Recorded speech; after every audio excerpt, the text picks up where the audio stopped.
This episode of Disruption Nation is brought to you by David Smith, Block and Boulevard Realty. Enjoy.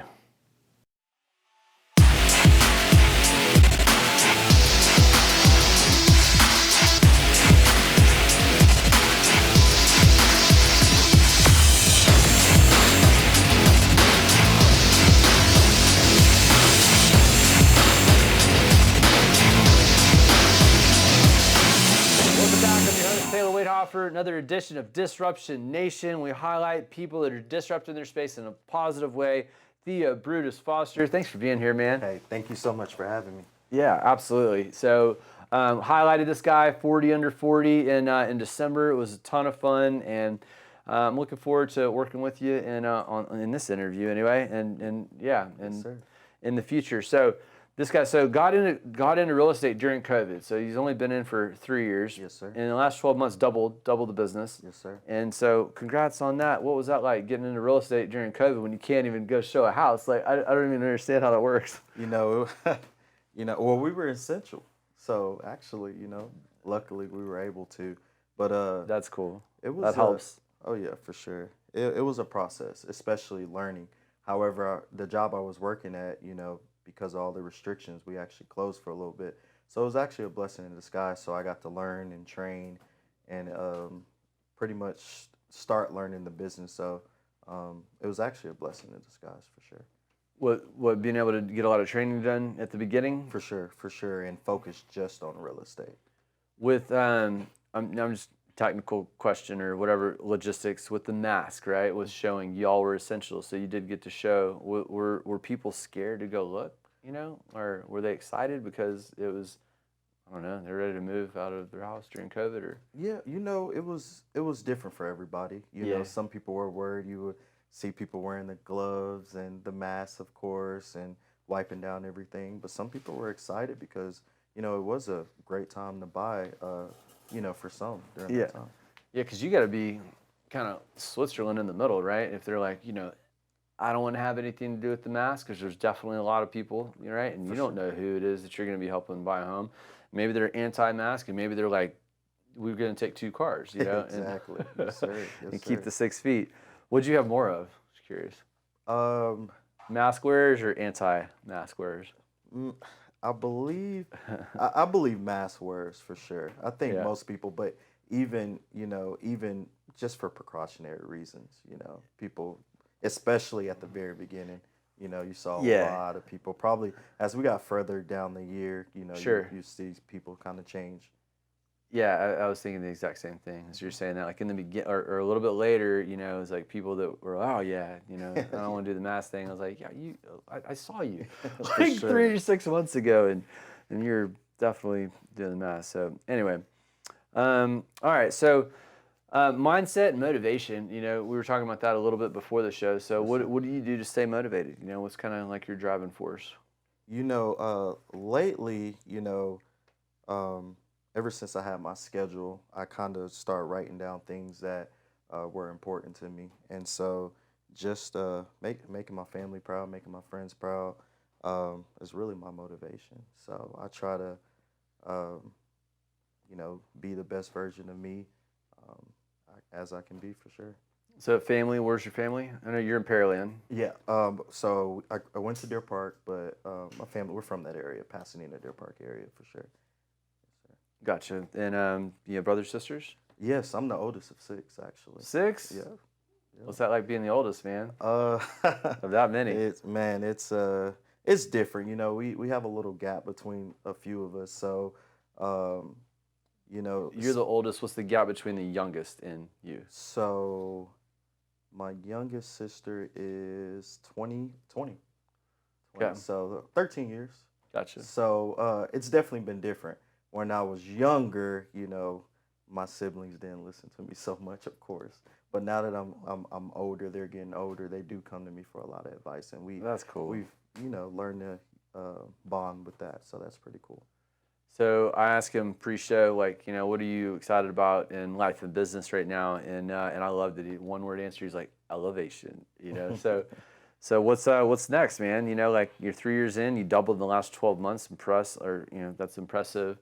So Talk to me about that. What's your game plan with how you're planning on elevating? So definitely want to get into commercial real estate as well. That's something that has been on my mind for a long time. Just because it's a different, it adds another element as well. Not a lot of agents do it, so I don't know if I'll ever strictly go commercial, but I am very interested in it. So that, along with doing some things outside of real estate, whether it's focus on mental health awareness. I also hope to start a life coaching business soon. So that's something that's very important to me that I've been wanting to do, but trying to focus on one task for now. Yeah, that's true. So do you have a life coach? I don't personally, but I did at one time, and but she actually moved, and we still do the virtual every now and then. But yeah, I did. Have you been wanting to do that for a while? Life Yeah. coach? So someone kind of gave me the idea a couple years ago, and one of my best friends, um, she always thought I would be great at it, and so it's something that's important to me, motivating people, keeping people motivated. And I've seen all phases of life, and I always try to tell people, like, if we can get to next week or 2 weeks from now, like, everything will be all right. I told Theo before we started, like I could tell why you're successful in real estate because you got such a calm, genuine demeanor and delivery that's easy to tell that it's genuine, and I think that speaks volumes. So I think you'd be good at being a life coach, and I mean hell, even being an agent, you're kind of hell, you're like a therapist, right? I mean, you got to deal with it's a big deal. It's a very emotional, financial investment, It and is. the emotions are running high, and I don't know, you gotta facilitate a lot, right? A big ball of emotional just stress and energy, and you're the point guy, the fall guy, like Mhm. you gotta coach them through, No, for sure, for you know. sure. It's more than showing homes and getting them under contract that a lot of people don't see. When you go home every day, it can be, you can have some long days, but always try to stay positive and motivate people. So, Yeah, that's super important. So as a new agent, mhm. or I think anybody can usually benefit from this, but talk about maybe some of the challenges that you had in the beginning of your career, and what'd you do to overcome them? So the biggest of it was really just staying motivated, especially at the time of the year it was with COVID happening. Second guessing myself if I got in real estate at the right time because of everything was going on. Um, and I actually talked to my broker, shout out Kimberly Stevens, about this the other day. But running your own race, you sometimes you work hard in this business or any business of being an entrepreneur. You kind of see yourself working and grinding, and sometimes you don't see the results Hmm. that you want to, or you see other people doing the same and they're getting a lot more results. So you just gotta, as long as you stay consistent and keep doing those things, usually it'll happen. So that was probably my hardest thing. Sometimes 2 3 months marketing, reaching out to people, not really getting any feedback. But eventually, once you start planting those seeds, they're gonna come. They're gonna blossom. Yep, it's consistency and the follow up is the key. Yes, That sir. that will never change. So how do you stay motivated to keep doing that when you're hitting month one, two, three of not getting a whole lot of it back, right? Because you got to wait that out. I mean that's not easy. Yeah. That's when a lot of people don't want it's uncomfortable. You're not getting the results. So Um, Having a good support group. That when I first got into business, Luis Garcia was my mentor, and he was awesome. Having Kimberly Stevens, and then we have a group called the Fab Five that we all started around the same time. So we all kind of bounced ideas off of each other and um, helped each other out. So that's the the Fab biggest thing. Five, The Fab Five. Shout out the Fab Five. They know who give a they are. shout out. We'll call them out, man. uh, Abigail Solis, Jesus, what's going on? We got Yachty and we got Carlos. What's going on, guys? Yep, there you go. It's the crew. Yes, sir. Yes, sir. Such a tight knit office. How many agents do y'all have over there? 80? Around 80. Yeah, Around 80? yes, sir.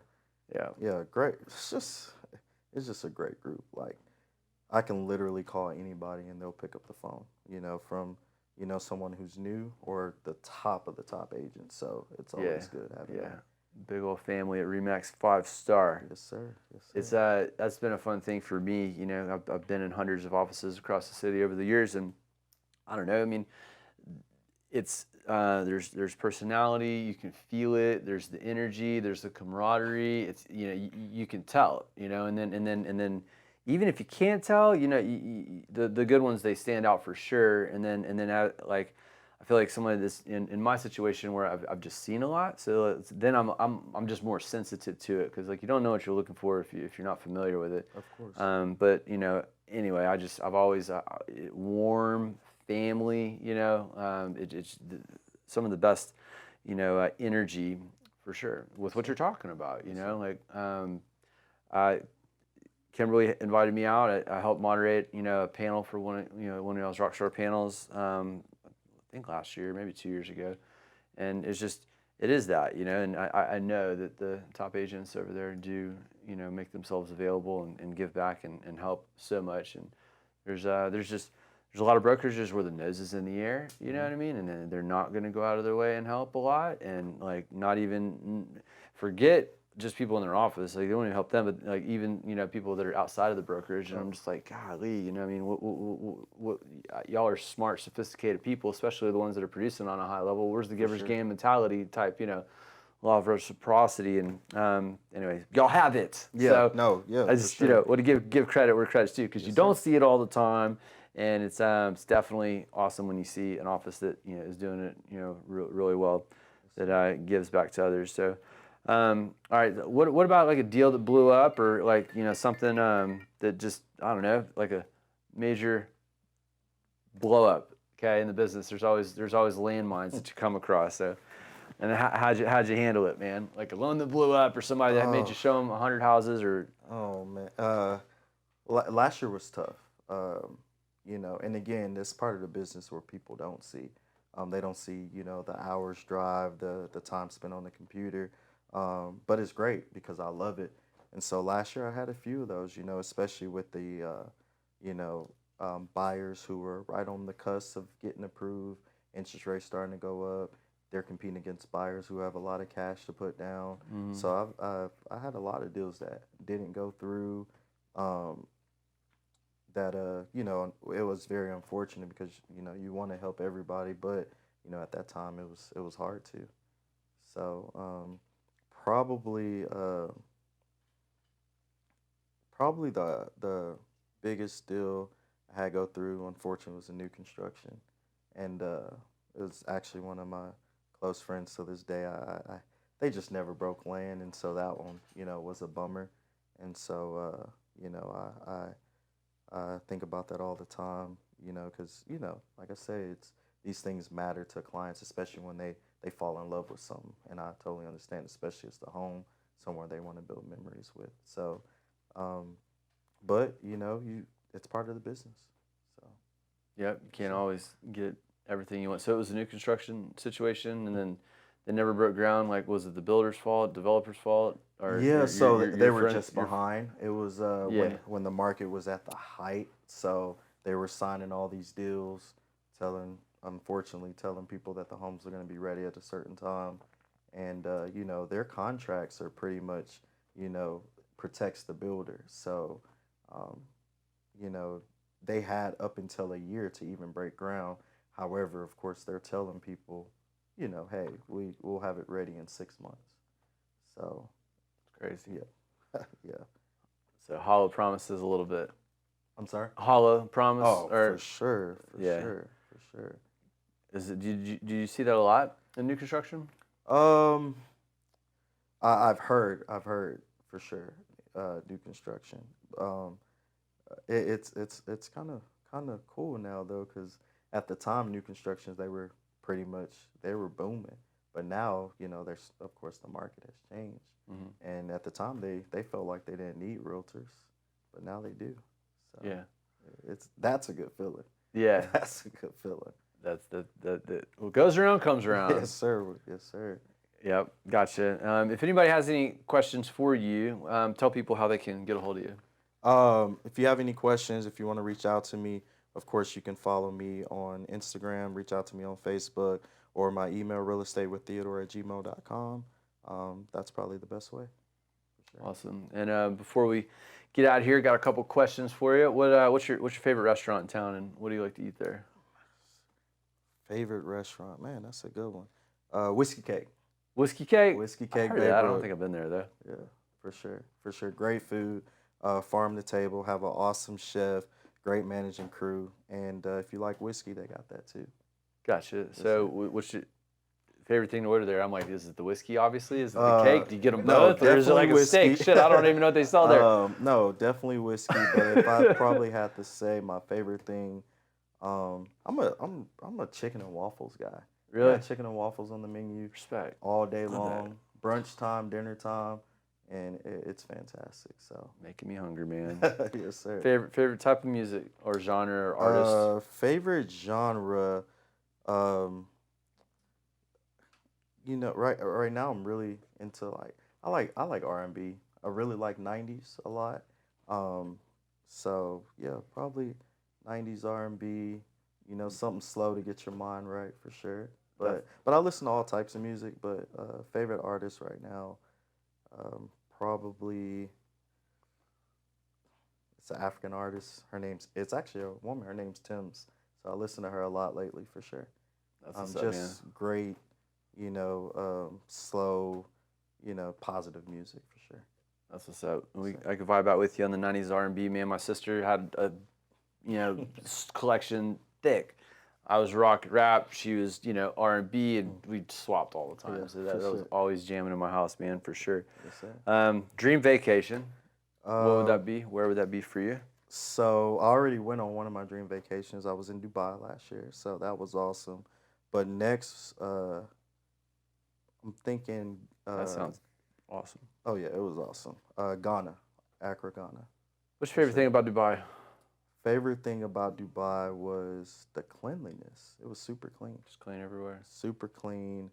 A lot of culture too. They're really in the where they're located. It's a lot of different cultures. They're in the melting pot. So Yeah. great food too, for sure. That sounds awesome, man. I want to go for sure. And what else? Dream car?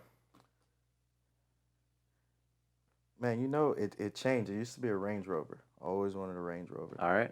But I heard the maintenance is crazy. So now I'm simple. I probably S-Class Mercedes.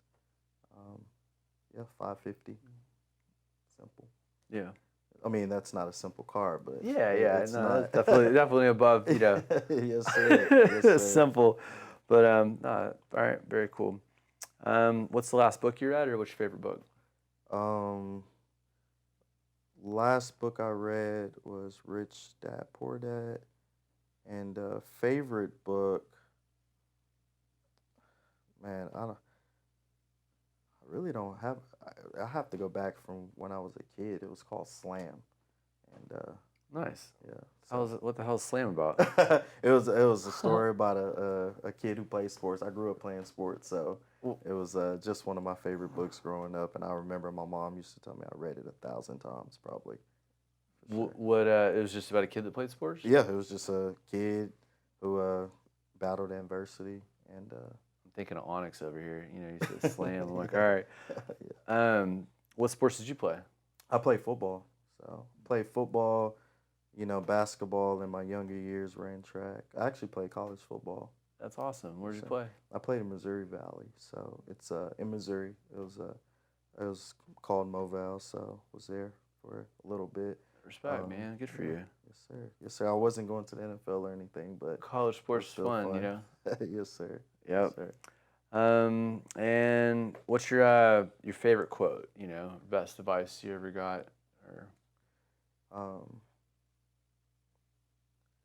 You only live once, but if you do it right, once is enough.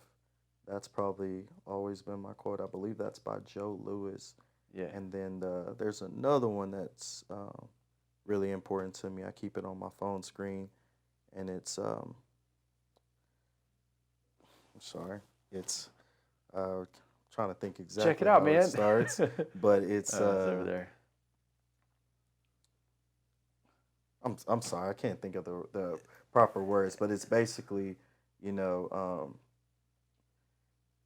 you can only do right. You should only do right by people, and if you can't do right by them, at least don't hurt them. And so it's pretty general, and I use Yeah, no, that. you nailed it. I wake up to that. I see it pretty much every single day. It's a little bit more in depth to it, but it's basically like that's how I try to live my life. I try to live positively, and I Yep, try to just it's good. if I can't you know do right by people, I don't do them wrong.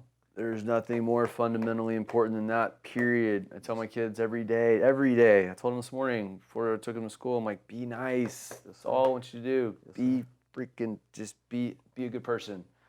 Be a good person. That's it. And appreciate. If you do that, you're probably, in a good headspace to be able to be nice. Yes, sir. Too many people, are just not, and they don't even think that. I don't think they realize it. They're just not focused on the right stuff, paying attention to the negative, repeating, stuff that will bring others down, make you feel bad just for saying them in the first place. It's like, look, the media does enough of that. We need a lot more of a positive outreach in this world. Yes, sir. And so I love that you said that because it is so true. We only get one shot to do it, and may as well make it count while we're here. All right. With that being said, Theo, thank you for being on the show, man. Thank you so much for having me. Yeah, 100%. That was fun. Shout out to Remax Popstar and Kimberly Stevens. We appreciate you. We'll see you very soon. Hope to see you guys at our next masterclass event. But other than that, guys, give us a like, subscribe, all the good stuff. Share, and we'll see you next time. We put these out all the time for people, again, that are disrupting their space. With a great mindset, right, of positivity, motivation,